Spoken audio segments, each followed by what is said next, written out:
Memphremagog Watershed Association, which is a nonprofit dedicated to improving and maintaining the quality of our watershed through projects and education. Our watershed covers 687 square miles, of which most of the lake is on the Canadian side. Only 29% of the watershed is in Canada. 79% is in the US. We have 4 rivers coming into Lake Memphremagog, and we have 20 lakes as well.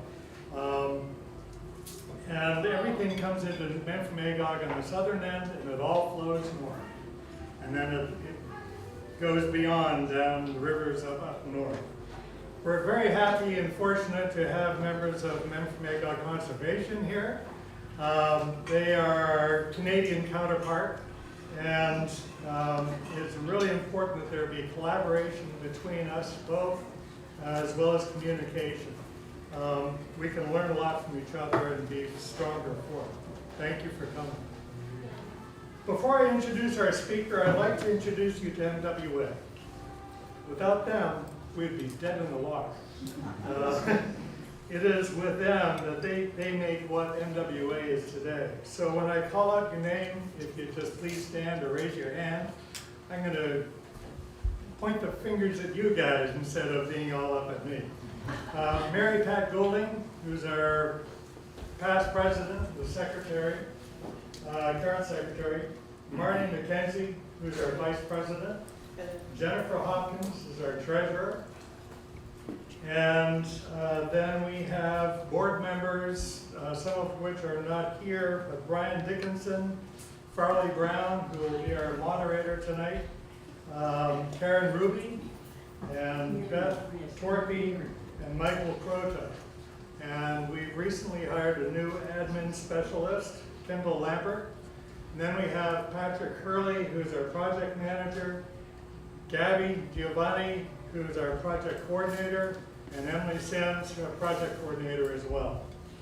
Currently we have over $1.2 million worth of grants, which we're working on, mostly riparian land along rivers and lakes, stormwater runoff, and lakeshore action plans. We encourage your support in joining our organization.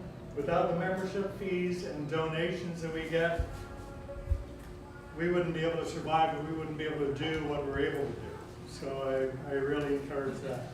Without further ado, I'd like to introduce you to our moderator, Farley Brown, and thank you very much. Enjoy the evening.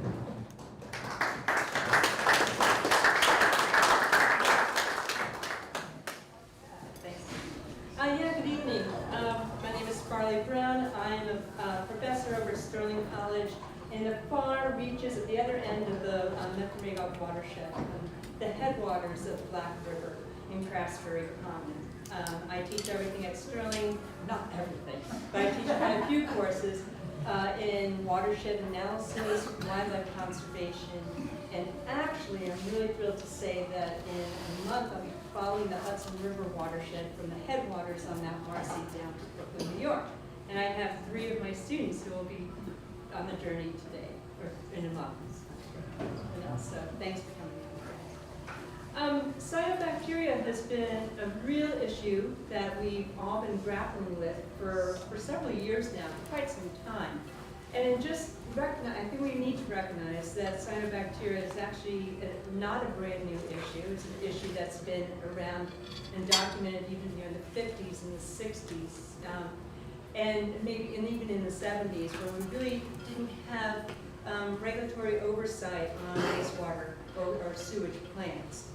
With the actual regulations that have gone into place, the upgrading of wastewater treatment plants, we started to see a real slowing down of algal blooms or cyanobacteria. But now, because of certain types of land use and more people on the lake and a variety of different things that we'll be hearing from tonight, we definitely are seeing much more cyanobacteria blooms throughout the country, throughout the world as well. So without further ado, I want to introduce our speakers tonight, and then we'll just go ahead and each will present. We're going to ask that you hold questions for times we have a series of the talks, which will be about 7 to 10 minutes each. We will then open up the floor for questions and answers. So hopefully you have the agenda, maybe you have something to write with, so you can write on that, or you can write questions over at the entrance of the table there. Okay, so really thrilled to have you all here with us tonight. We're going to be covering topics, everything from the evolution, or what is cyanobacteria, to really looking at the health impacts or the health effects of cyanobacteria, how nutrient loading has really created causes, but both external nutrients as well as the internal drivers that cyanobacteria make and changes. We have with us tonight Peter Isles from the Department of Environmental Conservation. And with DC, Peter is an aquatic biologist studying aquatic invasive species, the zebra mussels, cyanobacteria, a variety of other ones as well. And yeah, just a great person to ask questions of for mostly Lake Champlain, but you also work with other lakes, inland lakes as well. Kathy Cunningham's with us tonight from Dartmouth College. Kathy's always been interested in research on in looking at the application of ecology to the environmental and human health connections there. You're the editor-in-chief of Ecological Society of American Ecology. And really looking at environmental microbiology, epidemiology, and public environmental health. Great. Andrew. Yes. Andrew Schroeder? Thank you. Is with us from UVM in the Department of Geology over at the Rubenstein School of Environmental and Natural Resources. And Andrew is a geochemist with interdisciplinary research interests really spanning the crossroads of geology, chemistry, biology, hydrology, and has done a lot in looking at the biogeochemical systems everywhere from Vermont, New England, New York, and Montana and Alaska as well. But we'll be focusing in tonight on Vermont. On the screen, Bridget O'Brien will be joining us through Zoom. And Bridget is with the Department of Public Health, our Department of Health in Vermont. She's an environmental health specialist, really looking at toxicology and issues around a variety of different topics, especially around cyanobacteria. And then last but not least, Ben Copens, who many of us here in the Medford-Magog watershed know Ben very well as a watershed planner with the Department of Environmental Conservation. But he's also not just the Medford-Magog, the Passumpsic watershed planner, as well as the Upper Connecticut River as well. So thank you all for being here. And we're going to start with Peter. Each speaker will have 7 to 10 minutes to speak, and then we'll just move on to the next topic. So Peter will be giving us what is cyanobacteria, the evolution. Cyanobacteria 101. Just give me a heads up. We don't have a clicker. All right. So yeah, thanks for the introduction, Marley.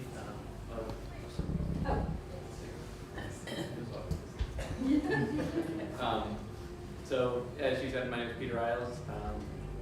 I coordinate the Cyanobacteria monitoring program for Vermont as well as the Lake Champlain long-term monitoring program.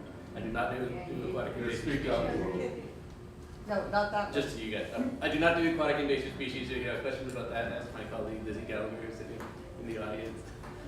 But any cyanobacteria questions, please. So I'm just going to talk very high level about sort of background, cyanobacteria, evolution, and distribution. Unfortunately, we don't have time to get into all the detail I'd love to get into, but next slide, please. So just sort of very basic level, cyanobacteria are bacteria. They're prokaryotic cells. That means they don't have a nucleus. They don't have a lot of the complicated organelles that eukaryotes like animals and plants have. They only reproduce asexually, so mutation is the driver of diversity. sorry, I can't read my slides. And yeah, they're like a bacteria, although they have certain characteristics that differentiate them, of course, from other forms of bacteria. That makes sense. The most important characteristic they have is their ability to photosynthesize. They were the first photosynthetic organism on the planet, and they're responsible for life as we know it. They started evolving around 3 billion years ago, and between about 2.5 billion years ago, or billion years, about 2.5 billion years ago, they started producing oxygen, and it took about 1 billion years to get the oxygen concentration in the atmosphere up to around 20%. That's about where we are now. And some species have probably not changed much in that time, but other species have probably changed quite a bit. So, the animation got out of whack here. All right, so I have a lot of pictures that aren't showing up here very well, but the point I want to make here is that even though they're a very ancient lineage, cyanobacteria are not simple. They have a lot of unique adaptations that allow them to survive very well and cause the problems that they do have. So the first of these that's particularly important is the presence of gas vacuoles in a lot of cyanobacteria species. So these are tiny organelles within cyanobacteria that are essentially little air bubbles. So they act as flotation devices that make these cells less dense than water so they can come up to the surface. This is an adaptation to allow them to access light resources better. And this is a major adaptation relative to some other phytoplankton species who cannot regulate their position in the water column. So cyanobacteria can shade them out and win the competition that way. Another key adaptation that some of them have is the ability to fix atmospheric nitrogen. This is a crucial ecosystem service to the globe. It's also something that relatively few organisms have. And cyanobacteria are the major nitrogen fixers in aquatic systems. So this can be a good thing, but this can also be a bad thing because it means that in conditions where there is a lot of phosphorus coming in but not a lot of nitrogen, they can win out over all the other phytoplankton groups and dominate the system. They also have the ability to form durable resting cells called actinides. These can persist in lake sediments. So they work kind of like a seed bank. They can sit there in the sediments and germinate when conditions are appropriate, which is something that's not well enough understood, but maybe Kathy will touch on a little bit in her talk. And then they have certain accessory pigments, which allow them to utilize different parts of the light spectrum than some other types of phytoplankton. So one of those is called phycocyanin. That's responsible for that blue-green color that you sometimes see that gives blue algae their name. Next. So just to give you a sense of what some of the common genera you might see up here are, these are all cosmopolitan species that we tend to see globally, certainly regionally. So Microcystis, this is probably one of the biggest bloom-forming species in the world. Dolichospermum, plenty of that in here. Phytozomenon, also very common, and sometimes is described as kind of grass clippings in the water on a smaller scale. But all these can form colonies large enough for you to see with the naked eye, which most other phytoplankton do not do. And then Gliotrichia in the middle, this is a favorite of some people here, and one that, particularly in a lot of the sort of less eutrophic lakes in the region, might be one of the more common cyanobacteria. Next. So the question I think I get most often is, are blooms getting worse? This is what people want to know. And my answer is that it's really not clear. It's not clear globally, it's not really clear regionally, it's just not something we have a good answer to, and there's a number of reasons for this. First, there's a lot of biases available in the data that we have. People tend to monitor for cyanobacteria in places where they have a cyanobacteria problem. So already the data that's available, even if you aggregate everything that's out there, is biased to start. But there's also biases in terms of awareness. So we might see an increasing trend, but we don't know whether to attribute that to people just reporting it more often or if it's an actual increase. It also is very dependent on the timescale and the type of data we're using to look for them. So, for example, if we're looking at long-term monitoring programs, they might go back 20, 30, 40, maybe in the best cases in the world, maybe 100 years, but that's about as far back as any can go. So we might see a trend over 20 years, but not 40, or vice versa. So time scale is really important. If we're looking at satellite data there, we can only go back, depending on the satellite, 20 years, maybe less. And if we use something like paleontological methods, so looking at cores from lake sediments, then we might go back a few hundred years. And there, you're very likely to see an increase sort of post European colonization because you had a lot more agriculture. But if you look at more recent time scales, it's much more variable. So generally speaking, in parts of North America and Europe, we had a lot of improvements following the Clean Water Act and similar legislation in Europe. So we have seen some declines in a lot of places, in those regions. But in more recent years, a lot of those declines have kind of plateaued and maybe started to reverse. And a lot of us are curious about whether this may be partly a result of changing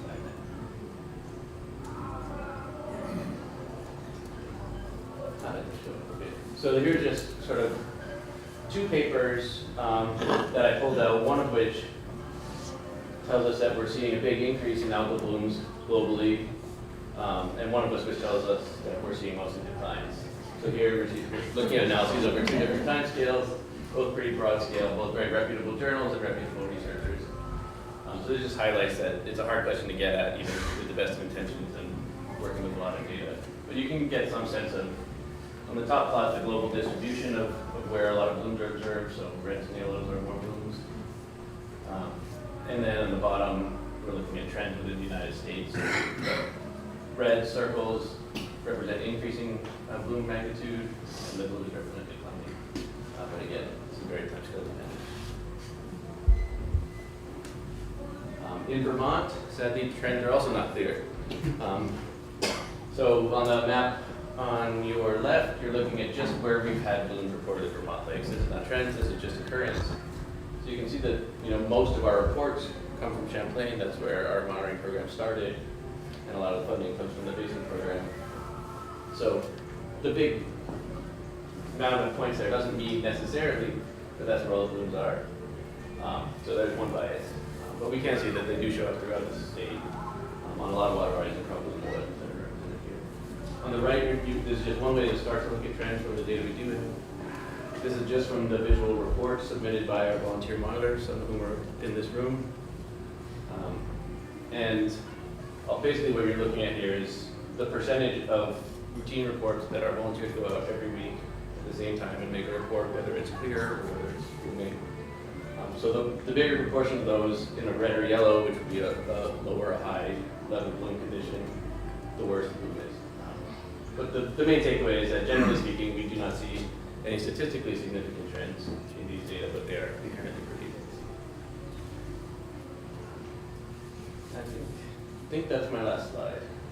Yeah.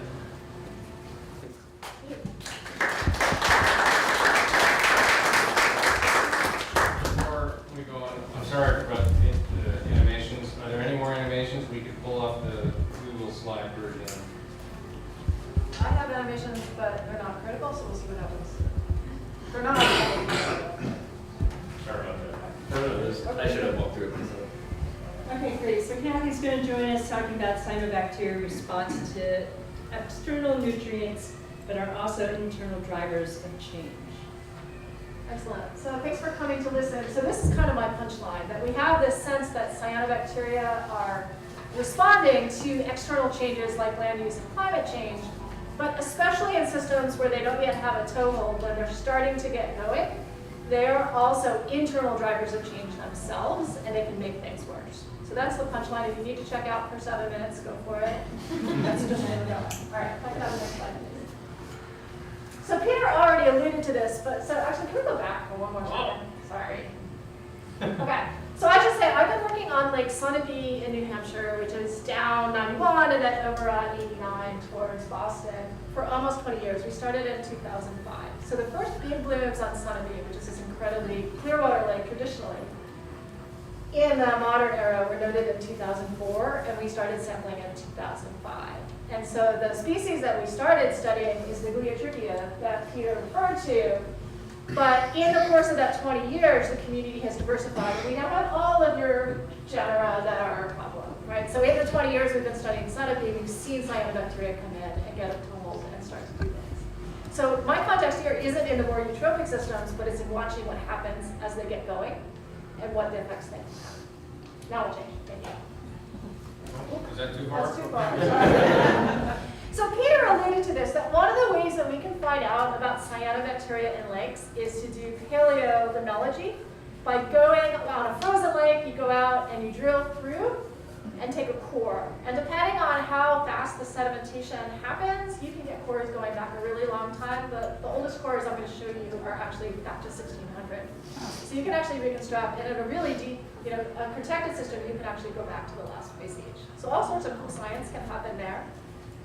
We were curious, and we get asked in Cyanobacteria a lot, is Pleotrichia an invasive species? Are these blooms new? What's happening?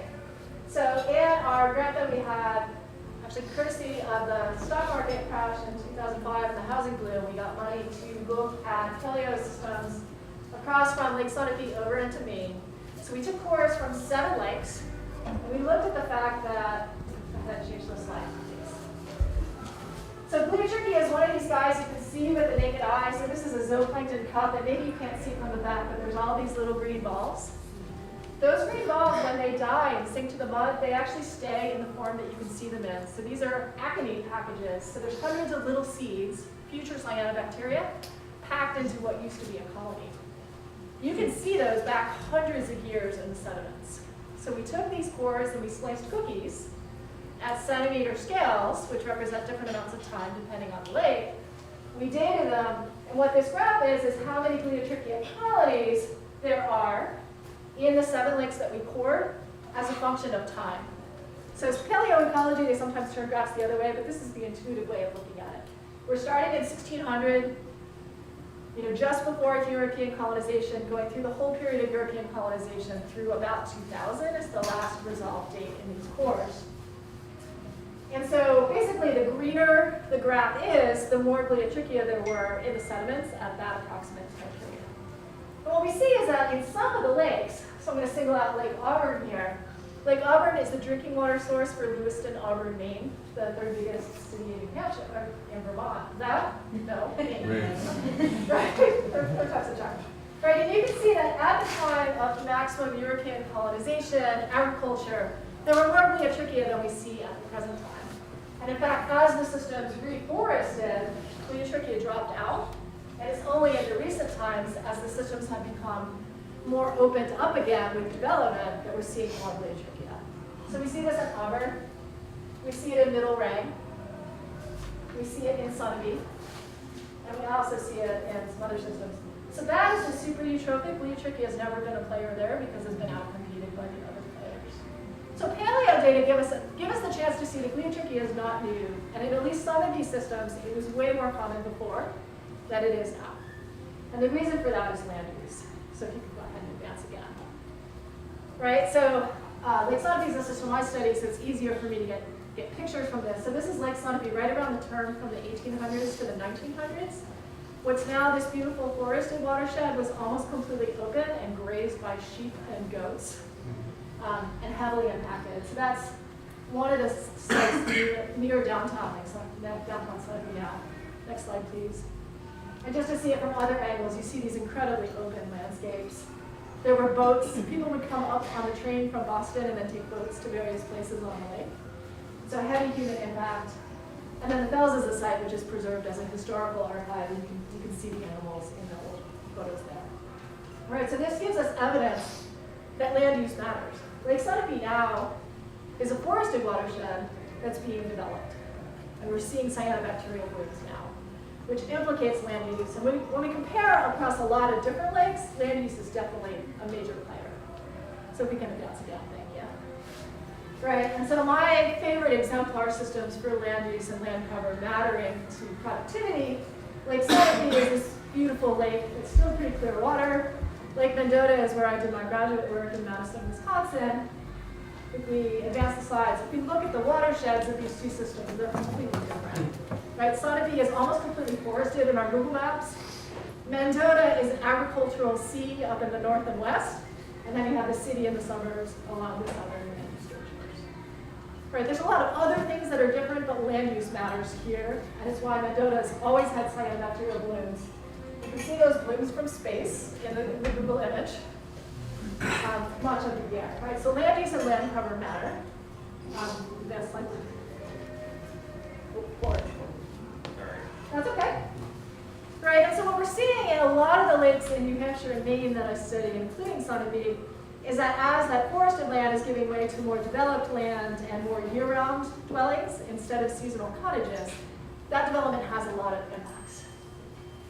The direct effects of modifying the lakeshore, of removing the lakeside vegetation and creating lawns, direct effects.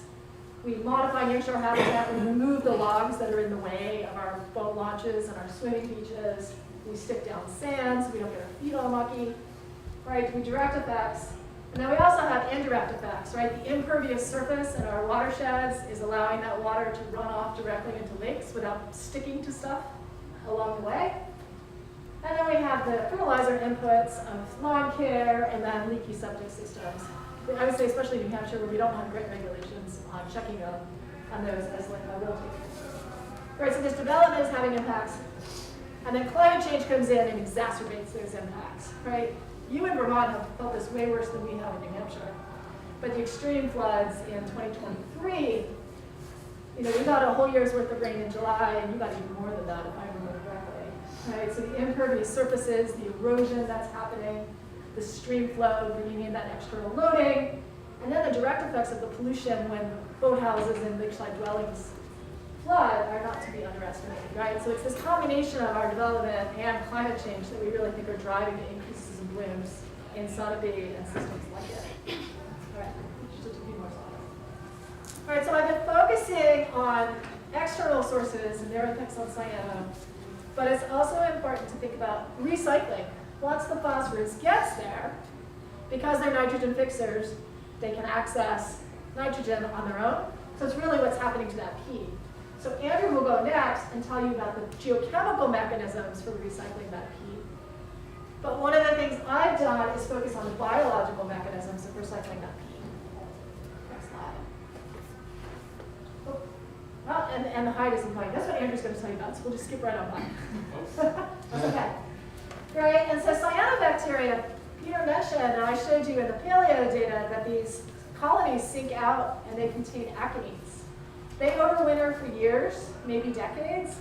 When they're cued to wake up, they gather all that phosphorus from the sediments and they bring it with them to the party that's going on in the water column.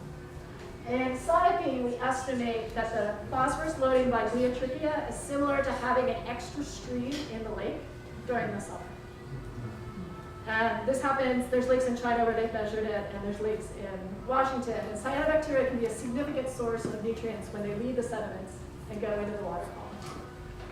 So we've been really interested in that because, last slide, please. Oh, nope. Hidden slide's not hidden. Let's skip by that one. Right, so cyanobacteria bring that phosphorus up, they're fixing N, and they leak it. And the slide I skipped shows you some detailed data on that we can skip. Our paradigm is that humans drive the eutrophication train, then we bring in NMP from outside, and that allows cyanobacteria to flourish.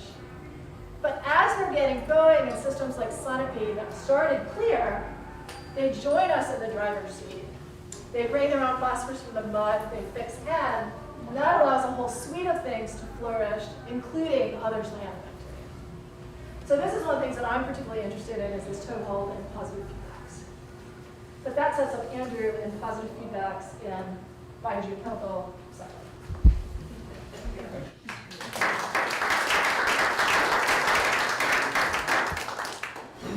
Well, thank you for coming as well. Hopefully what I talk about will build off what you just learned from Kathy and Peter. So acknowledge my collaborators on all this work. Peter Riles as well. Next slide, please. So kind of the core objectives that I want you to get out of this talk are kind of understanding what legacy phosphorus is. So this is the phosphorus that accumulates in our sediments over time in a response to what some of the landscape changes that Kathy talked about. So basically the phosphorus, we're amending the landscape with phosphorus, and we're also making that phosphorus more mobile. And the lake has a long memory of that because it resides in the sediment. I want you to understand what conditions promote the release of legacy phosphorus. I'll refer to that as internal loading intermittently in my talk. What types of lake systems are most impacted, and I'll give some examples from Vermont. And then discuss a little bit how we can mitigate internal loading. There's a number of different approaches that you can try and suppress the release of that phosphorus from lake sediments. And then kind of close out with some examples of modeling tools that we've employed that can kind of help us make predictions with respect to how modifications to the watershed or the lake sediments can impact our ability to meet water quality targets or suppress cyanobacteria. Next slide. And interrupt me if anything's simple. So phosphorus, there's a number of sources to providing phosphorus to water column in the lake. There's a schematic up that shows a number of different ones with a little bit of phosphorus in precipitation, phosphorus in runoff, so that's a lot of the non-point source pollution, the stuff that's in our farm fields and those kind of environments. And then we have point-specific discharge, so things out of pipes. Generally, it's much easier to deal with things coming out of pipes than things that are kind of diffusely distributed across the landscape. That's what we refer to as non-point source. We also have groundwater entering the system, right? So there can be phosphorus in the groundwater. And then what I'm going to be focusing on is this release of phosphorus from the sediment. Next slide. And so basically the idea of legacy phosphorus accumulation is in these lake systems where the watershed has been heavily developed with much higher input of phosphorus than output of phosphorus, and that's accumulating in our sediment. Over time, the sediment becomes much more concentrated in phosphorus than it would be under kind of the ambient geological condition that we would be under if we were just a purely forested landscape. So it's a memory of the sediment of all these different things we've done to change the amount of and the mobility of phosphorus in the terrestrial landscape. Next slide. So, and this is kind of a simplification. There's a lot of other ways this can play out, but in most of the systems that we've covered that have kind of mineral-rich sediments, typical of these kind of environments in Vermont, the dominant driver of phosphorus release for sequestration in sediments is the redox chemistry of iron. So basically the sensitivity of iron and how it behaves under fluctuating oxygen conditions at the sediment water interface, right? So there's all this water that's interacting with the sediment and that legacy phosphorus pool there. What tends to happen when there's a lot of oxygen around is that a lot of it gets scavenged by iron oxides, rust that forms underwater, something very similar to that. They have basically a high affinity for sticking phosphorus to the surface of the particular minerals. And that's great when there's a lot of oxygen around, right? Unfortunately, those are oxidation products, so they're only really stable when there's sufficient oxygen to keep them present. If they're exposed to low dissolved oxygen, they dissolve, and of course with that release the phosphorus from the surface of the mineral into the water column, where it can become bioavailable. The conditions in the lake, of course, then matter that are driving the oxygen concentration of the water that's in contact with that sediment. You can think of a well-mixed system, so when the temperature is basically, the temperature profile is very similar from the bottom to the top, and there's a lot of exchange between the atmosphere and this bottom water, you're going to have a sustained, relatively high oxygen concentration to keep these minerals stable, and the phosphorus sequestered in the sediment.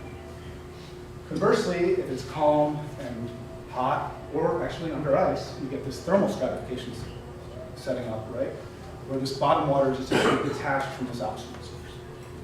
And the longer that happens, the lower the oxygen concentrations get at the sediment water interface because the bacteria down there are consuming oxygen. There's a sediment oxygen demand. And that drives down the oxygen. When that happens, boom, you get a release of this phosphorus. And then, so kind of how important this is and when this loading occurs is really a function of a variety of lake characteristics, right? And you can kind of, the relative severity of the problem is kind of the interplay between these two systems. In a system like the Missisquoi Bay, where I've done a lot of work, a lot of this is just driven by how windy it is, right? If there's a calm wind, you set this up very quickly.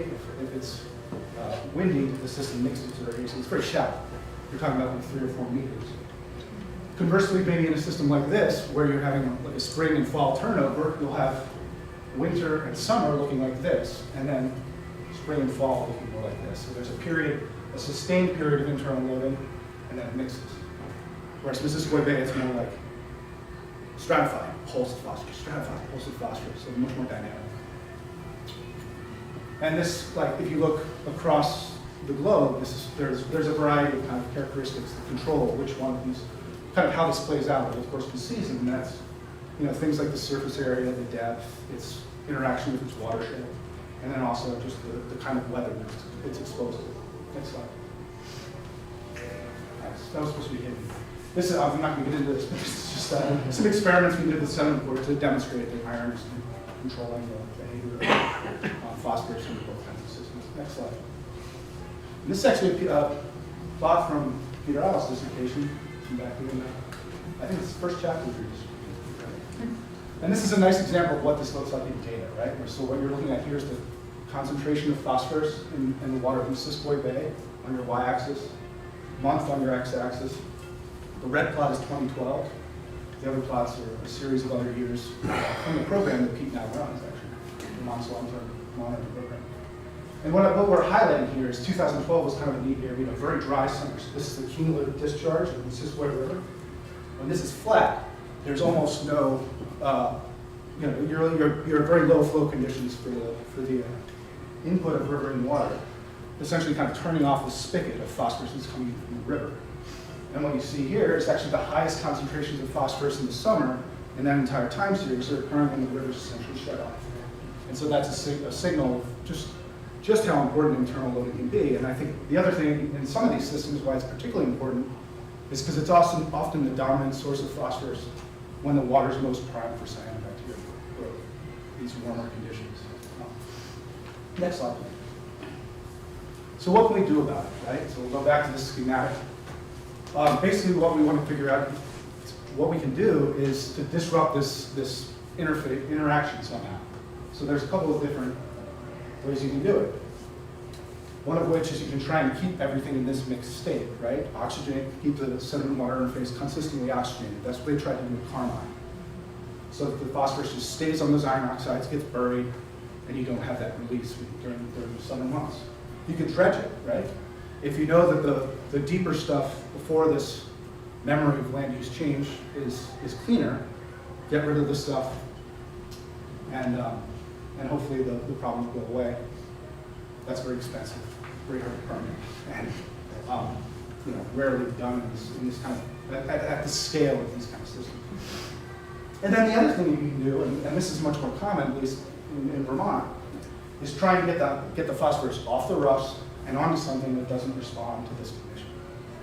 And this is an example of them adding aluminum compounds. They've done this in a couple of lakes here and are proposing to do it more. And so the idea is, again, get off the iron onto aluminum, which does not dissolve when it's exposed to that low oxygen condition. You can be buried and essentially rendered inert. The caveat with all of this stuff is that it doesn't mean you can just not do the hard work in the watershed, right? Because it's just going to come back if you don't. So these should be done in concert with watershed best management practices adaptation and or implementation, or they're going to be short-lived. And particularly this one has a relatively short shelf life anyway, and they tend to be expensive. So it's like, when do you want to make this kind of investment to try and start the cycle? Next slide. Here's an example of a successful one here in Vermont. This is Tickle Naked Pond. I've never been there myself, but it was removed from the impaired list in 2020. We can look at summer total phosphorus. You can see the before the alum addition, you can see it decreasing over time in response to that. So during the summer, when that internal loading source would be most important, you can see the water's getting clearer as the water quality improves, and there's less chlorine. Unfortunately, I think the shelf life on this might not be that long, but it did what it was supposed to do for a little while. So when you're talking about these alum additions, Maury had one in the 80s, I think, right, Pete? Yeah. And they just redid it. So it lasted decades. In other cases, it could be like 5, 10 years, and the system goes up. Next slide. And again, the watershed reductions are still key. You're just going to keep spending the money in the cycle. So I wanted to close with a little bit about how we then, what Pete and I do is we go out and collect a lot of data at Kathy that can be used to develop complex process-based models that can then allow us to kind of predict how either changes we're making in the watershed, changes in climate, or changes to that internal loading source are going to impact our capacity to meet water quality targets or our cyanobacteria. Next slide. And so this is kind of an example of that. Again, looking at total phosphorus concentration on your y-axis, And in this case, the x-axis is our external load reduction. Okay? So what I really want to look at here is how much can suppressing internal loading in concert with external loading help us meet our water quality target, and what's kind of a threshold where we can potentially decrease the amount of work we have to do in the watershed to reach our water quality target relatively quickly. Right, so this line is our only reducing different percents of external loading. It looks like we have to do a 70% reduction in the amount of phosphorus coming from the Missisquoi River to reach our water quality target. That's like, in a non-point source environment, that's never been accomplished. It's a really, really heavy task. Conversely, if you do something about the internal load, so these are plots with suppressing the internal load of phosphorus in Missisquoi, you can see we can reach that with now a 25% reduction of external load. So that's perhaps a more reasonable mandate and achievable goal. Next slide. The other thing we've done a lot of work at is looking at climate change simulations and how the external or internal loading impacts our capacity to meet our water quality targets. The problem with climate change is it's kind of going to impact internal loading in a number of ways that kind of enhance it, right? So all of the chemical reactions that I talked to you about, as things warm, they get faster. We have these more intense storms that Kathy mentioned. Those are like the big providers of this legacy sediment, because everything moves, right? And so you have huge plumes of sediment, like fresh, reactive phosphorus. And then we're also forecasting more droughts and wind, or more droughts and with them sometimes less wind. So that could be longer periods of internal load and stronger stratification for a longer period of time.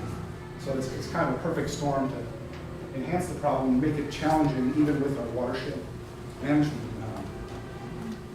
impacts, improving the water quality that's coming in. So it's kind of like, I don't want to be a downer, it's kind of like we're all in this together. Like, this is a problem that we're all facing, and we're not really pointing fingers, but we should try to tackle this. So that's what I've got.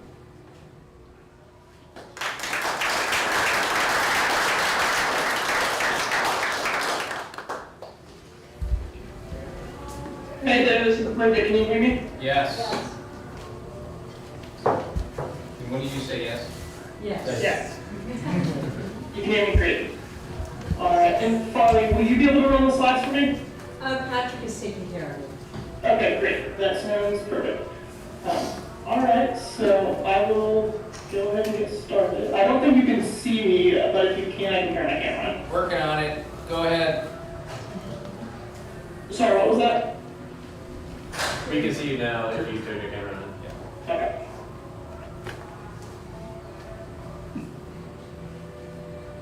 All right. So I'm Bridget O'Brien, and I work over at the Vermont Department of Health. And I'll be spending a few minutes discussing the possible health effects from exposure to cyanobacteria today. And I'm sorry not to be there in person this evening. I am recovering from COVID, unfortunately. Next slide, please. All right. So why is the health department concerned about cyanobacteria? Well, cyanobacteria blooms can produce toxins, which can be harmful to health. And some species are only able to produce one type of toxin, while others can produce more than one. We never exactly know when cyanobacteria are going to produce toxins, and that's something that scientists are still trying to understand. And even when they have the genetic capability to produce toxins, they don't always do it. Additionally, you can't tell by looking at cyanobacteria blooms whether they're producing toxins or not, so it's best to assume that they are and then avoid them. One of the reasons that we're concerned about cyanobacteria is that there have been several reports of dog deaths after swimming in the blooms or drinking water or eating scum along shorelines of water bodies. So we know that these blooms have the potential to be harmful. We also know that children can be more sensitive to cyanobacteria blooms than adults, and that's for a few reasons. The first is that toddlers will play in the shallow water where blooms tend to form and be most dense. They also have higher exposure to body weight compared to adults, higher exposure per their smaller body weight compared to adults, and then the older kids will also ingest more water while playing in roughhousing in the water. But the general understanding is that swimming and recreating in blooms is a primary route of exposure to cyanotoxins. Next slide, please.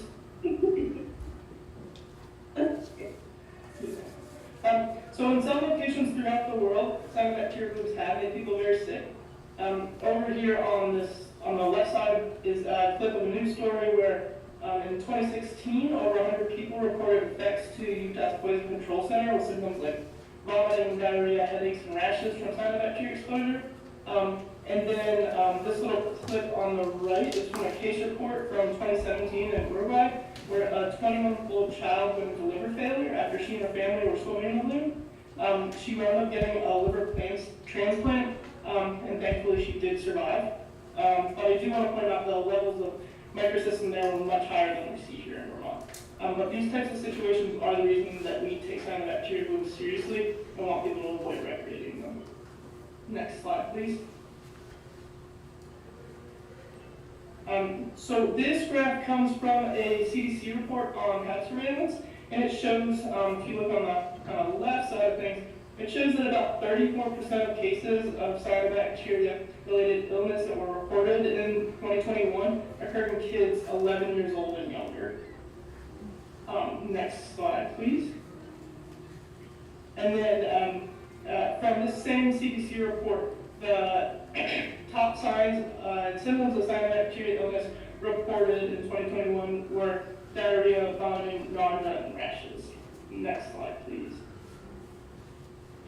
So today, getting a little bit more into the toxins, I'm going to focus on the three most common toxins in the U.S., microcystin, cylindrospermopsin, and antitoxin. So different types of toxins can be produced by different types of cyanobacteria, as was already mentioned, but also some cyanobacteria can produce multiple toxins. And then at the same time, multiple species of cyanobacteria can be present in blooms. Next slide, please. So a bit more detail about these toxins, starting with microcystin. Microcystin is the most common toxin found worldwide. It primarily targets the liver, because the liver has these transporters that allow microcystin to get into the liver cells, and then they cause the liver cells to die by programmed cell death. The kidney and GI systems are also affected, which explains some of the other symptoms that people experience. And then there's also some information about reproductive effects from exposure to microcystin.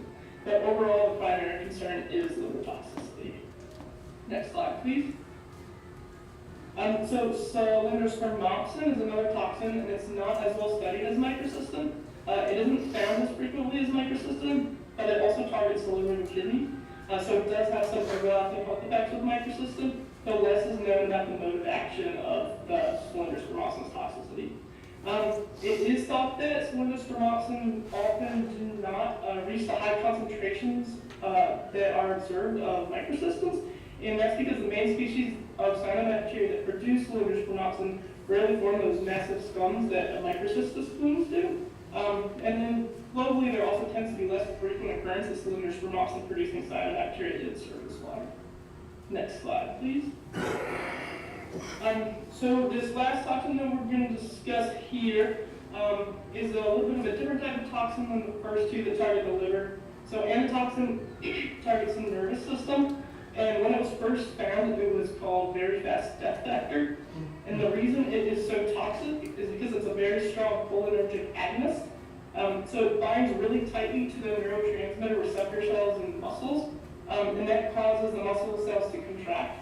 But because it binds so tightly and can't be removed like other substances can, the transporter gets locked open, and that leads to overstimulation of the muscle cells. And then that in turn leads to fatigue and paralysis of the muscles. And so when you start talking about paralysis of important muscles like the diaphragm that are necessary for breathing, that can be very dangerous and lead to death. And so this can happen quite quickly, and we actually think that antitoxin has been the reason for some of the dog deaths on Lake Champlain and in Vermont. I can say the one good thing about antitoxin is that it's broken down rapidly by sunlight. Let's see, yeah, one on the next slide. So I also wanted to mention that there's a group of researchers looking into the possible link between cyanobacteria and neurodegenerative diseases, especially ALS, which you might also know as Lou Gehrig's disease. So ALS is a disease in which about 90% of the cases don't have an explanation. Only 5 to 10% are genetic. And there are some proposed risk factors like head injuries from players playing professional sports or occupational exposures to substances like metals, pesticides, or smoking. But then there is a chemical which is a non-essential amino acid called BMAA, and that is made by some cyanobacteria. And research artists are looking into whether there's an association between BMAA and ALS. To date, the existing data don't show that exposure to cyanobacteria or BMAA causes neurological disease, including ALS. There's still a lot of questions about that hypothesis there. But I can point you to some resources with a bit more information on the science behind that. But again, I mean, because 90% of ALS cases are unexplained, and ALS is such a devastating disease, it's really important that research into the cause of ALS continues. And then another question that we get asked a lot about is aerosolization of cyanobacteria and toxins, and whether cyanobacteria and toxins can lift up from the lake and travel distances to expose people. So we know that jet skiing and splashing water and strong winds and waves can produce sprays of water. And if there are toxins in that water, those toxins could be in the droplets.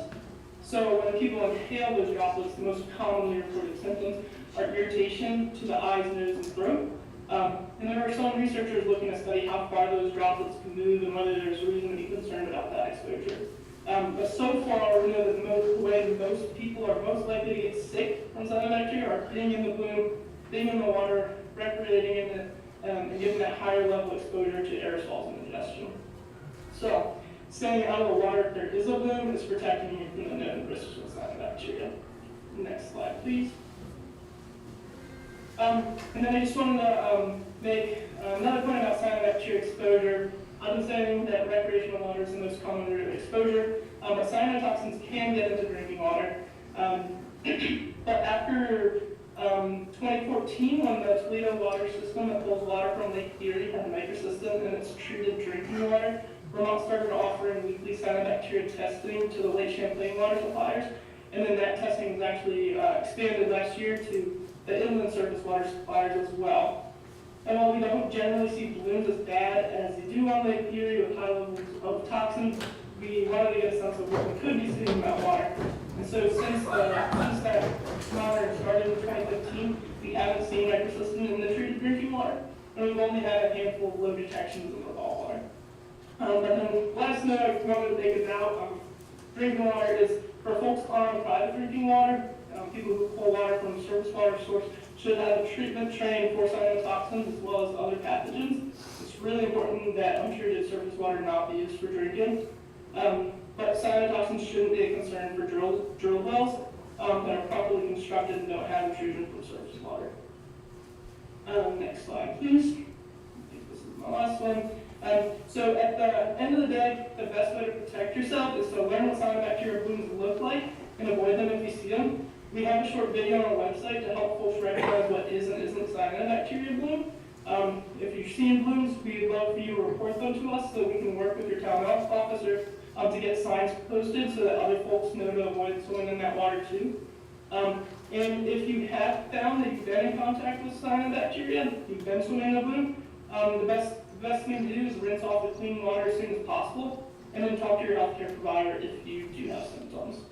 And I think that's my last slide, so thank you.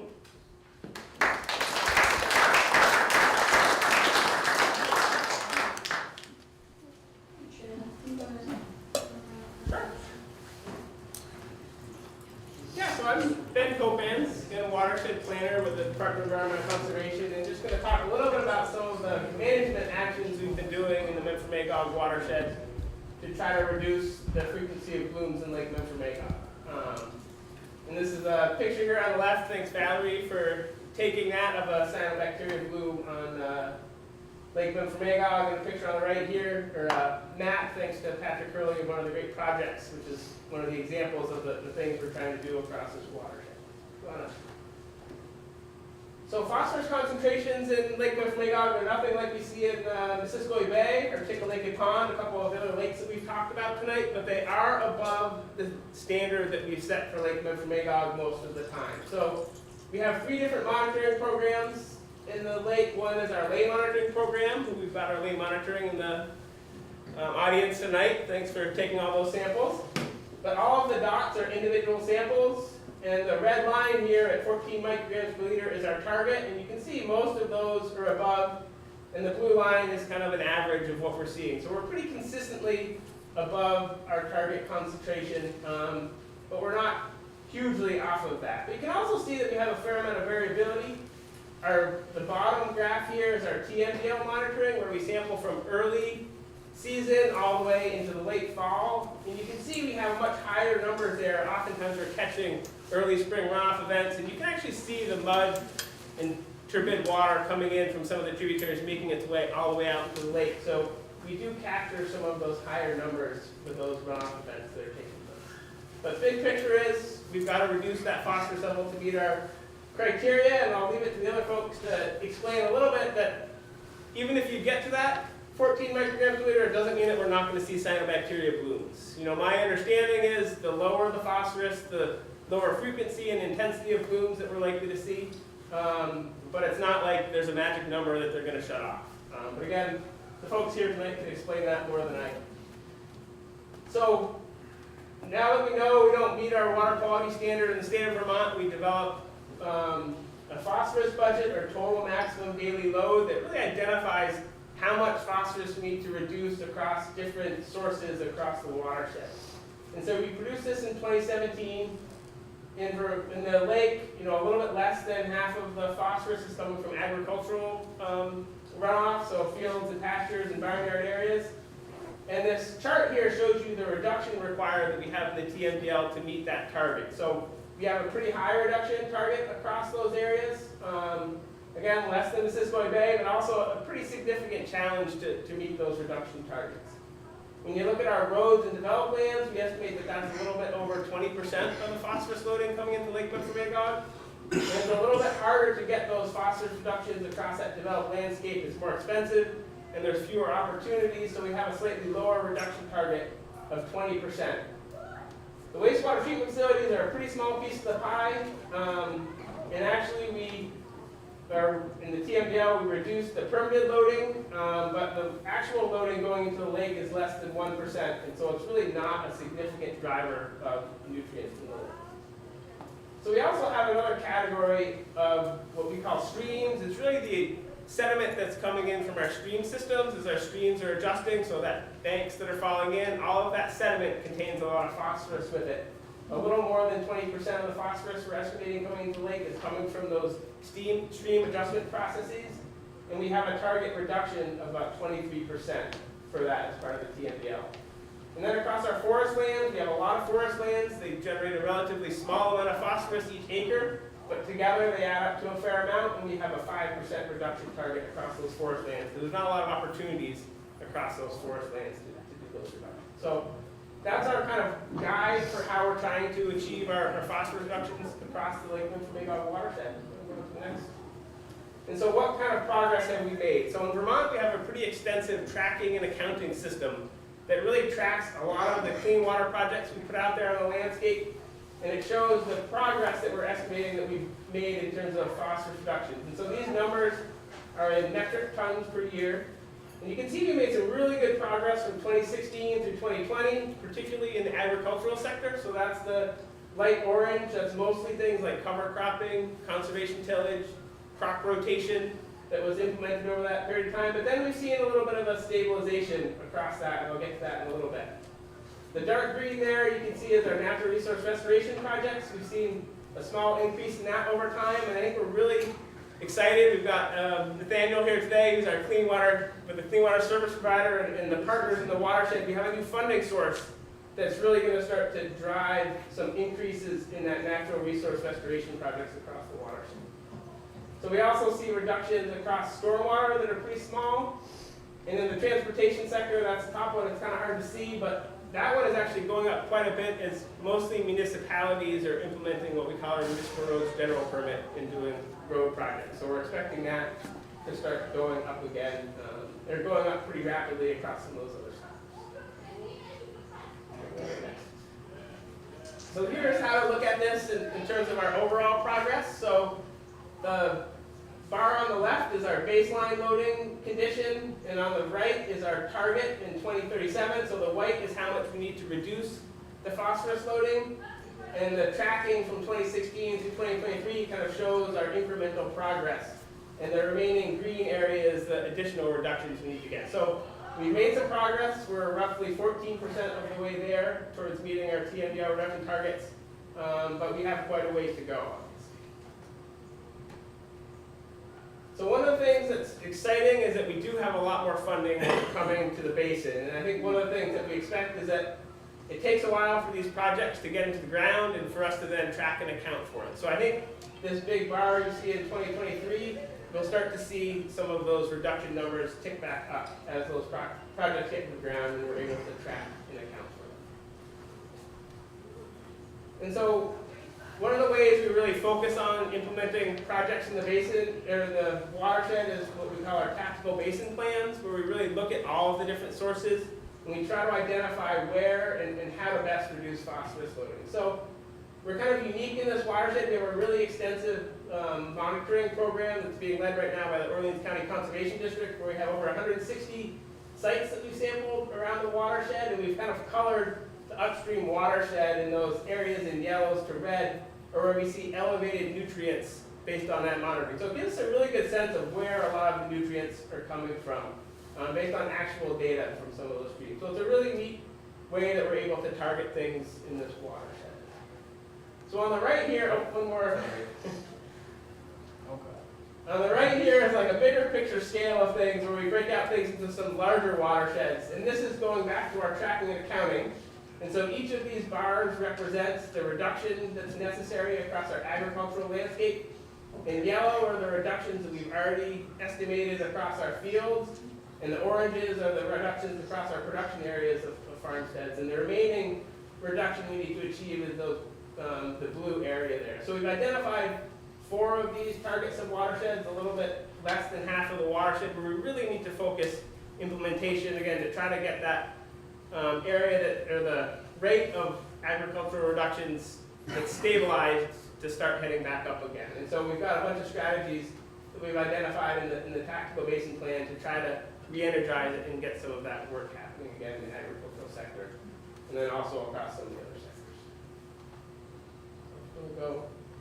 So just a couple of examples of like what this actually looks like on the ground, and I should have Patrick talk about this, although you probably want to put up some better pictures. But this is just an example of some of the one of the projects that was implemented in the watershed, and something that I'm really excited about seeing projects like this happen that I do think have a substantial potential to reduce phosphorus loading. So we started back, and I showed you the graph, the map of all those little water quality sampling sites. This was some of those that turned out to be I don't know if it was a yellow or orange area, but kind of a target area. We tried to work with the farmer to implement some practices.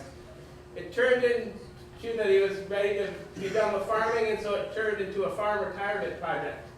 And so it's now owned by the Fish and Wildlife Department. And then the Memphremagog Watershed Association came on board and designed some really substantial floodplain, wetland restoration, and then also putting to bed a large forest and agricultural road that's really reduced the potential phosphorus loading across the things. And there's another phase of work that's planned for this watershed. And then another one just right across the way, pictures from the event around a stormwater project that again the Memphremagog Watershed Association put in. And you can just see how murky the water is in that stormwater wetland, and this is taken at the same time. The water that's coming out is actually quite a bit clearer.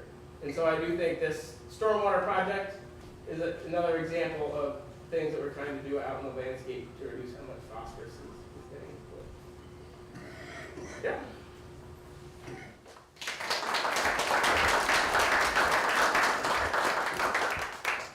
I'd also like to make note that we do have the Secretary from the Agency of Natural Resources, Julie Moore, with us, as well as Heather Pembroke, who is the Commissioner, DEC. Thanks.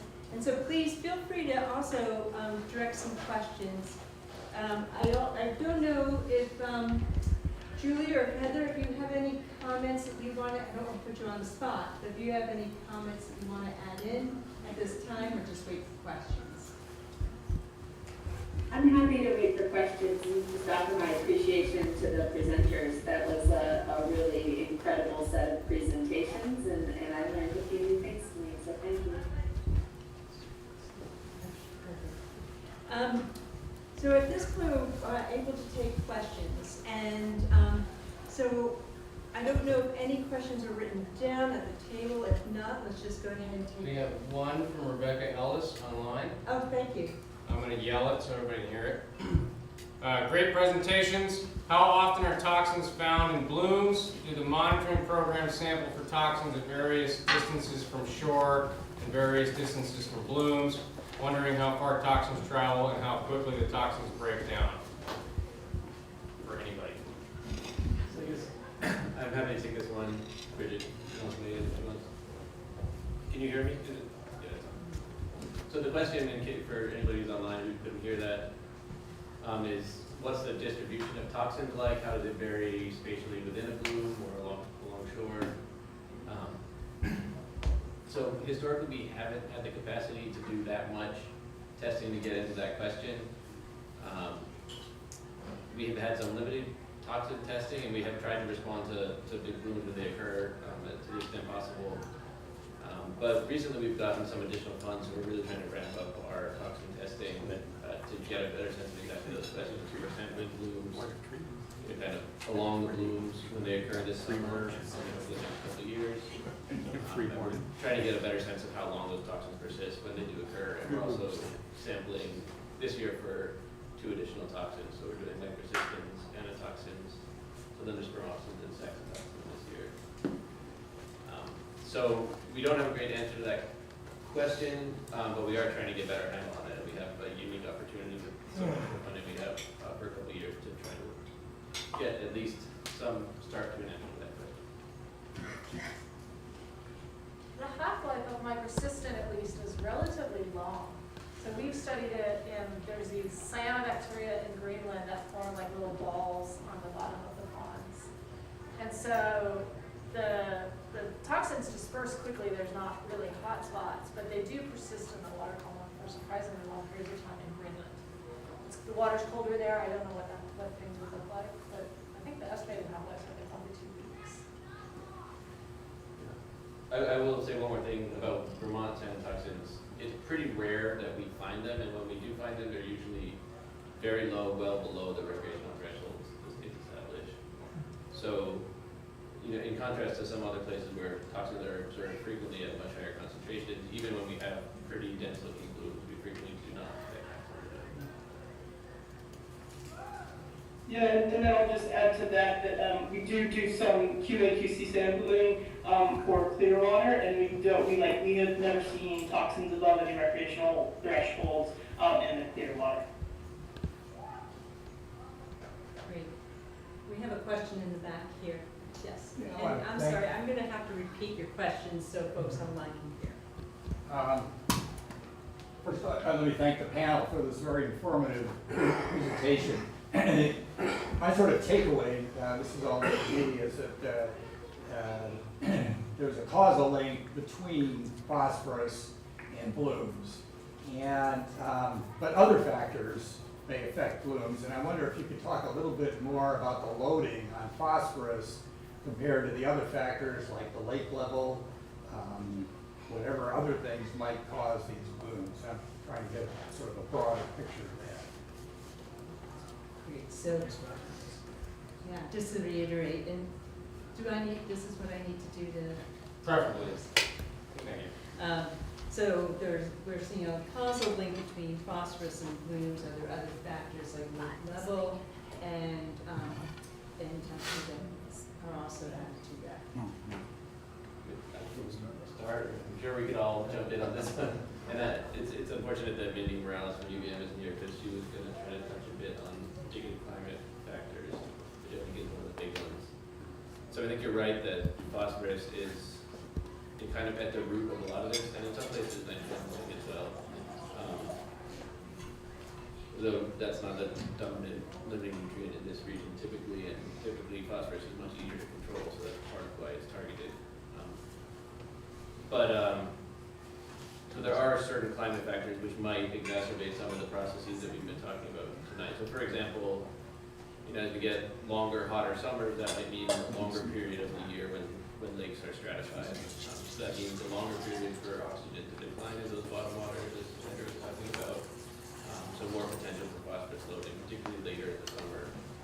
So that's something that's been reported a lot in the literature, and we do see globally declines in bottom water oxygen in a lot of places. Not in every lake, certainly it's quite variable, but as a general trend, that's something that's been occurring. Someone else want to jump in? Yeah, I guess my point would be that you kind of have to think of this as like a system where all these different parts are interacting with one another. So like the lake level issue, as you're having lower lake levels, you're probably having warmer temperatures and lesser rain inputs, so that internal loading source might be more important. As I was saying before, the climate change part is really impacting all components of the system. So when we increase in the loading during these big storm events, we're getting stronger precipitation events, bigger floods, provide more resources. So that's going to be impacting the system. One way you're going to have warm bottom water temperatures, and I didn't even mention this, but aside from just the iron species and phosphorus, there's a lot of other sources of phosphorus in the sediment that are also microbial components of climate change. Organic phosphorus, it's inorganic matter, reacts in a similar way. So it's really, I don't know enough about Magog to put all those pieces of the puzzle together for here, but it's really kind of site and lake specific on how these different pieces of the puzzle come together to control blooms.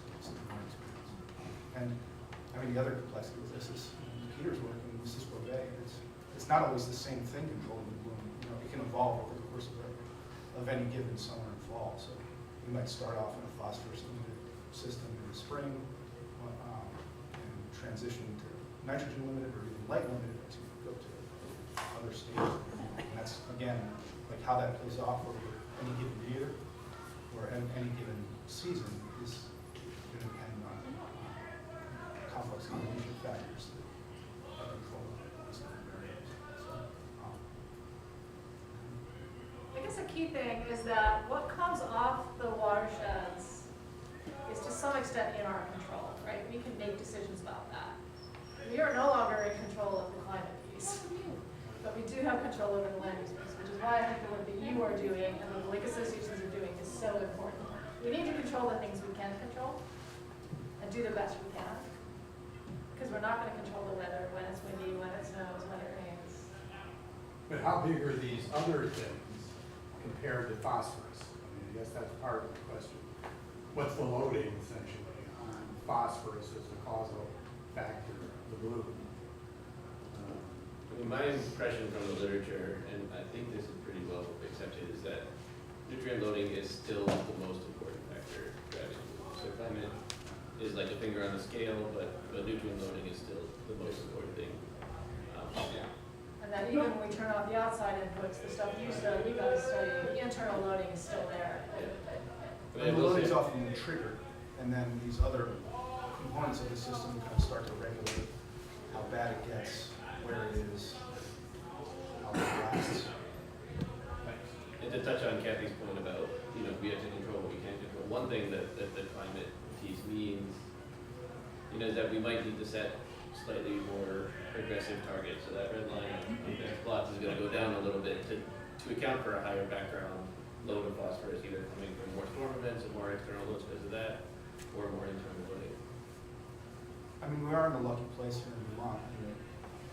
All of our legislators, irrespective of party, believe in climate change, understand this is a problem, value water, and throw resources at it. Plus, we have a remarkable long-term monitoring program that really allows us to do deep dives into what's controlling water quality in these different areas. Just thinking about the Vermont regulations that came out about wakeboarding boats and large wakes, littoral zones, really getting down, starting out that legacy phosphorus. Bigger boats getting on the lake now that are creating larger wakes, hitting the shore. I mean, that's gonna have a lot of effect on this as well, wouldn't it? It will certainly redistribute sediment and potentially provide sediment, additional sediment input into the lake. Again, it's gonna, if that's a place like Mississippi Bay where you have a massive river coming in, that's gonna overprint it by whatever the river's doing, but in a place with a smaller watershed and less phosphorus inputs, that can be substantial source. I mean, the way the new wake boat rules were designed was to minimize those impacts. Because I don't know the wake rules. So they're currently prohibited in areas with less than 5 feet of water. That's because the rock wash from those big boats can penetrate deeper and potentially resuspend sediment up to depths around 15 to 20 feet. So that part of the regulation is supposed to minimize that component. The other component of the rule is the wake boats can only operate in that wake enhancing mode 500 feet from shore. That's really meant to target the shoreline erosion piece. So there's some impact of this on phosphorus loading for sure, and there is phosphorus eroding from the shoreline, but there's also impacts on, littoral habitat, which is a whole separate value that lakes provide, separate from the phosphorus loading piece, and that's a big part of that trying to control, particularly with the lakes where protection back in Vermont and the effort that we've done to try to conserve our lakeshore habitat. We don't want to erode that. You have a question? Yes, I live on the eastern shore near Jones River. And this year, in my area, that whole shoreline, the lake is cleaner than I've seen it in the last 20 years. And I don't know why, even with the storms we had 2 weeks ago, a couple days later, the water was crystal clear. And no signs at all of any algae blooms. But occasionally, the water's real clear, but you see the little green specks in the water, and I'm sure that's the algae coming to life, is it? Probably. And then they eventually bloom together, but I've been curious as to why the lake's so clear this year. It's unbelievable. I mean, I think all of us would say in any given year, it's very hard to describe the factors, controlling what's going on, right? Because it's much easier to talk about general trends and general drivers. I mean, I would say, one of the immediate impacts of big storms like we had, you get all this sediment coming into the lake, and this can actually suppress algal growth because there's just not as much light available. So that could be one reason why there could be a delayed start to a bloom as a result of that. It's also possible that, it's possible we won't see any bloom this year, and it's possible that this just hasn't come yet, and it's not uncommon for blooms to come later in the summer. But the warmer the water, the more likely to bloom. That's generally true, yes. Cyanobacteria do prefer warm water, and that they're adapted to warmer water conditions, although not exclusively. But others, phytoplankton also like warm water, so again, there's no perfect silver bullet answer. Patrick, again, yes, are you reading one off of the? No, I got my own written down.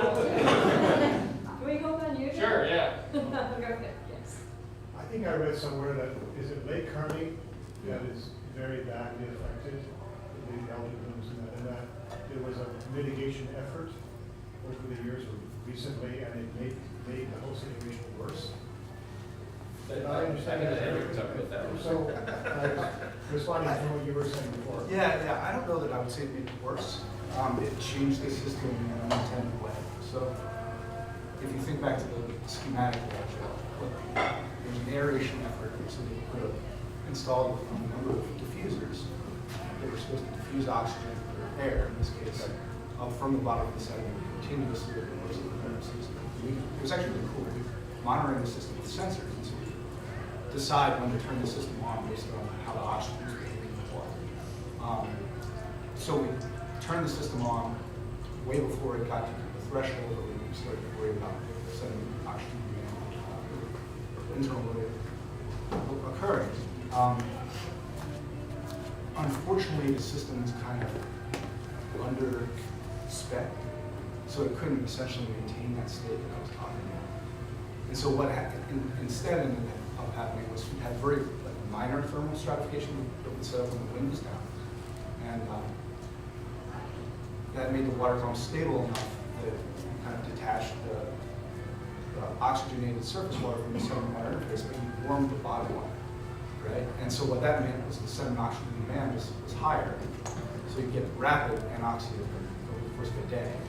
And that was this example, kind of like what we see in the Cisco Bay, where you get this intermittent anoxia under very slight thermal stratification, and pulses of phosphorus coming to the surface, whereas beforehand, basically that internal layer of phosphorus only occurred when there was kind of seasonal turnover.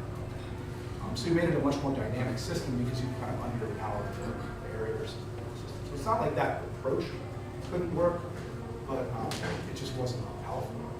So if they were more powerful, that would be It might, potentially a yeah, solution yeah. down. It's more expensive.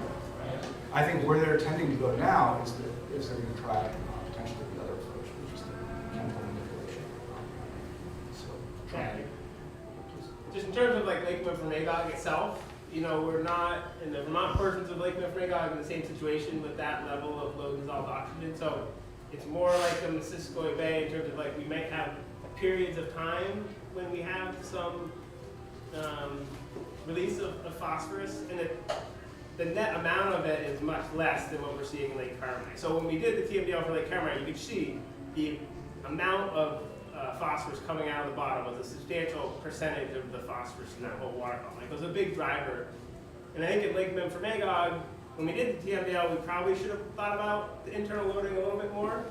But what I would say is that there is probably internal loading that's a factor on some years when we have really low amounts of runoff and we get calm waters out there and we don't have a lot of inputs. You can kind of see the signal of some internal loading, but it's not, like, each lake is really unique, and I really wouldn't take Lake Carmine as an example for Lake Memphremagog. It's a very different system. And I think that is like one of the areas that we're looking into on Lake Memphremagog, is trying to get a little bit of a better handle on, you know, what is that internal loading potential. And I think in the Vermont side, and then you also have off Quebec. And in this lake, you also have a pretty low neck system where in Missisquoi Bay, it's a little bit more isolated. So we're more connected to what's happening up in Canada and the much deeper portions of the lake up there. So again, each lake is really different in terms of some of those internal loading dynamics. And I'd say from what we know now, that's not the biggest driver. It's not something to ignore, but it's not something that's on the front of our list. Like, we really need to focus on the watershed. We need to continue to look into that and understand if that might be something to look into down the road as we've done more work in the watershed. But it's pretty far down the road in terms of the requirements. I don't know. You could probably. No, I don't disagree with anything you said. That's right. I mean, it's certainly occurring here, but the question would be, like, is it an important process that's impacting the cyanobacteria? So that we assume we have no lakes here in our watershed other than, you talk about the big lake, but we have lots of other lakes in the watershed. None of them are anywhere near the issue. No, that's it. So I was talking about Lake Memphremagog. Yeah. So other lakes in the watershed are all different. And so it's, you know, there are not so many lakes in this watershed where we've identified that internal loading as a major driver. We have some interesting lakes that do have a lot of nutrients, like Water Pond is one, where I'm not sure what's going on there. It's a relatively small water body, but it's got really high phosphorus, so there may be some internal loading, and that could be flowing down into the system, but that's a relatively small portion of the watershed that wouldn't be driving so much of what's going on here. And we do have a lot of other lakes, like Echo Lake and other lakes that are relatively low in nutrients and have low dissolved oxygen, but I can let you dive into whether internal loading is an issue there, but. Yeah, you know, I think some degree of internal loading is going to happen in pretty much every lake. It's a question of how much, you know, and it's a question of whether it's getting worse if it's something for us to worry about. So there's some, you know, lakes that naturally, you know, you'll see those bottom water nutrient concentrations go up over the course of the season. But they've done that since time immemorial, and they'll continue to do that. Where it's a problem is if we start to see the amount of internal loading increase over time. That's indicative of a change. Whether that's something in the watershed or something climate related, those are the situations that we're worried about. We have a few more questions and a little more time. Thank you. One of Kathy's slides related to changes in land use prompted two questions. One, I was reminded of a question from a fifth grader, a sniffly fifth grader, who asked, is pollen a cause of phosphorus? I imagine it is because there's nutrients in the lake? Yeah, there's a lot of phosphorus in pollen, but at the scale of a big lake, it's probably not important, but there's wonderful work on ponds showing it's a significant source of loading in the smaller ponds, especially in forested areas. So yeah, it's a really cool story. There was an interesting talk on Lake Superior showing that pollen is a significant source of the Really? I thought that was at this year's NASA meeting. Cool. Yeah. Thank you. Yeah, it's So then my- interesting, and it's something that I wonder about a lot because, you know, with warming and with increased CO2 in the atmosphere, pollen production would be expected to increase. And we do see trends of increasing phosphorus in a lot of our lake-trophic lakes, or our nutrient poor lakes in Vermont. So, I mean, that is one of a number of possible hypotheses that bounce around in my head in terms of could that be it. We see a lot of phosphorus coming out from stressed trees, like the pine trees and so forth, that are really stressed out by forest health issues too, so the same thing. And did you have a second part? Yeah, the second question was just about changes in land use over time. So many indigenous tribes utilized wildfire as a way to manage vegetation. I'm curious if, especially with just the recent fires northeast of us in Canada, is there an impact of wildfire on, this issue? I don't know if anybody on this side of the country that's working on that issue, but there's a lot of exciting work coming out of California, in the Sierra Nevadas, on Lake Tahoe on this. I don't know if I haven't paid attention to it, but I think it does. I've read the titles, but I haven't read the details. Wildlife is doing studies on that. I mean, I've done research on ash inputs more in the context of iron, and it can be, especially in a low productivity system. Typically a nitrogen deposition source too, nitrous oxides. Question was after these wildfires and just washing all of that down. Yeah, I mean, there's that, that's a totally different thing, right? Like that wouldn't be impacting us from far away, but like, at a watershed scale, when a fire occurs, it's a massive phosphorus. So much more risk. Thank you. I had a question, yeah. The land use is a good segue to this question.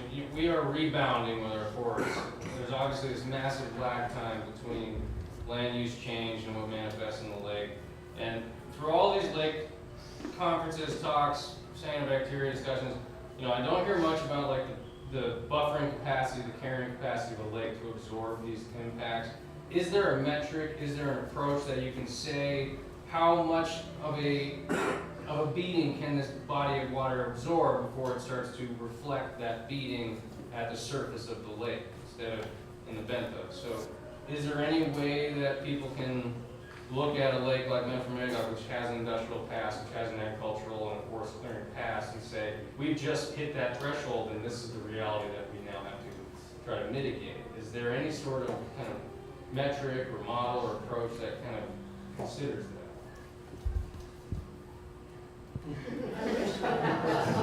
mean, one way is to develop a model, kind of like you've done it, and you start to have a caveat with all models are wrong, some models are useful, right? But you can simulate different conditions if you have, that requires a reasonable amount of data, monitoring data to represent both the physics, the ecology, the chemistry of the system. But then you can start to play with different scenarios and test each kind of tipping point on this future. Yeah, I think from like a basic factor is like how much internal loading is driving things. If you have a system that's really allowing a lot of that internal loading, it delays that response a lot. And I think in the system here where the magnitude of that internal loading is less, the response should be relatively quick, but that's not to say that there couldn't be tipping points or that things couldn't change. But I think the lake system, because from the evidence that I've seen, it's not hugely driven by internal loading, that the response times, what happens in the watershed, what's coming from the tributaries should be relatively quickly seen in the lake. I think the caveat to that too is like when we have a long dry summer, that's when you see that internal loading happening when the blooms happen. So when we modeled the lake, we looked at it in a more general sense, but the models that these guys do look at it much more specifically and dynamically, and you may be able to understand more in that more dynamic model, like what kind of response we get. So. One other thing I'd say is just, and Kathy was showing some slides, from sediment cores, and that's one way to start to get a, Yeah. and it's not just a question of this builds up forever and explode. There have been times when the lakes have been more eutrophic, and probably here as well, based on some anecdotes of people who've been around the lake longer have related, there used to maybe be more severe blooms, some time ago, and then they were in treatment and maybe they come back a little bit. But some of that you can get at, sediment cores. So I mean, certainly, you're absolutely right, there are these lag effects from historic loading. But the lake does respond to changes in the watershed and changes in historic loads. And this is where learning from among lake comparisons can be particularly useful, right? Like, what are the things we know? Well, lakes that have more throughput of water, that have shorter water residence times, can probably absorb more than lakes that have longer residence times because there's more, like there's basically flushing out the system. Big deep lakes are probably better able to take it than smaller, shallow lakes. But once you get within any one system, the nonlinearities make it really, really hard. And this is one of what I see as the holy grails, right? If you can figure this out. If we could know, like, oh my goodness, 10 years from now, Lake Mecklenburg is a serious risk. We've got to take action now. We've got to cut this. But we don't.